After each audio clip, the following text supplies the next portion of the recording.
Well, I'm here in Melbourne with Doug Lowe from Acorn Capital, and we're just going to run through a few questions basically about the firm, and I guess perhaps what is your own in-house definition of a microcap company?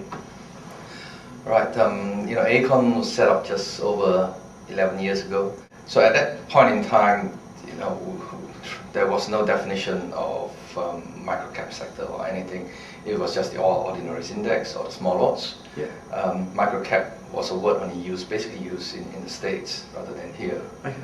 And we thought, that probably reflects more accurately the area we'll be looking at. As it turned out, we define microcap sector as any company outside the largest 250. As it turned out, back in 1999, the All Odds Index had about 250 companies. All right. Oh. Yeah. And you mentioned that Acorn Capital focuses specifically on that small microcap sector of the market. What are, amongst others, some of the valuation methods or techniques that Acorn uses? Two of the ones in particular that we might be interested in is a relative valuation or an in-sector relative valuation, and also the management quality of a company, given the perhaps the lack of tangible or quantitative data available on some of these firms. Okay, look, the way we go about valuing company and picking companies comes about through basically our investment thesis. Right. One, the microcap sector is under research, and because of that, you can bring significant value add to the sector by just bringing in research. Yeah. Right. Now, so the aim is to pick the best stock within the sector, and how do you do it is once you've done your research, you've done your evaluation.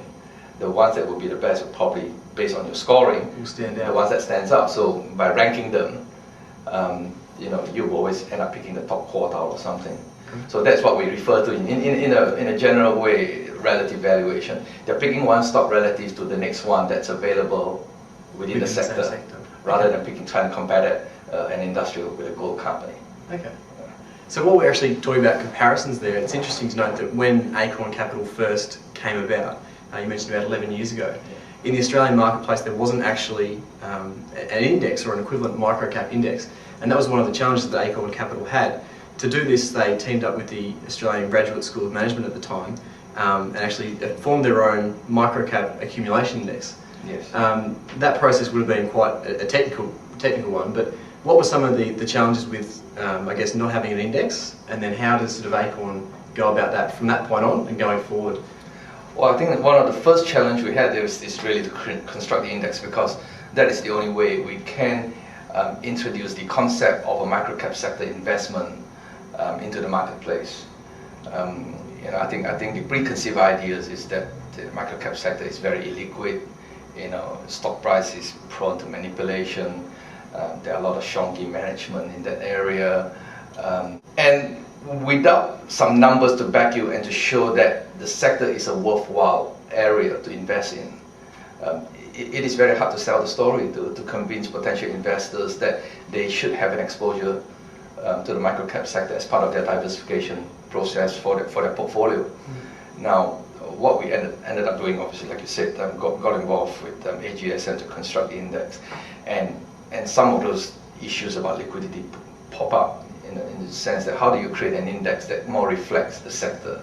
So, right now the All Odds Index, the microcap sector is about 1,700 companies, and the index is probably comprised of about 1,500 companies. So there's actually quite a weighting in terms of the actual number of companies towards the microcap end, but in terms of capitalisation, it's very much towards the top end to be a much smaller concentration of companies. That's right. I mean, it's with about 1,700 companies in the microcap sector, it's only worth about 7% of the whole listed market. Yeah. In your words, what's the line, or I guess the pitch of Acorn Capital? Why should investors, what is the role or the value added of a microcap firm or a microcap portfolio as part of a bigger investment strategy? I think that there are a couple of things in here. One, if you're invested in the microcap sector, you actually invest in a different part of the economy. Now, the microcap sector as it is, it's really a sector where small companies grow. Yeah. Right. So about 40% of the microcap sectors are what we refer to as developing companies. They're companies without financial powers. Okay. So there'll be the biotechs, there'll be the mining explorers, there could be the IT, software developers. They've got no revenue. If they have, it's insignificant, and they really need to achieve something to grow. Sure. Now, why then do you need to be in the microcap sector if it is a sector that's slow, that's capital intensive and so on? Well, basically, it is the source of all the stars we get in the marketplace. Yeah. Right. They all start somewhere. They all have to start somewhere, and some of the companies that we have seen or we have invested, were microcap. I mean, whether you're a believer of some of these stocks or not, if you take Fortescue, for example, it was a microcap stock. Today it's worth billions of dollars. Sure. I mean, Harvey Norman at some stage was a microcap stock. Yeah. So the potential to add value through research by investing in the microcap sector is quite dramatic, and it is a sector where requires patient investing with a medium to long-term investment horizon. Yep. And if you can stay in that long, you've got a good chance of capturing all the alpha, capturing some of the stars.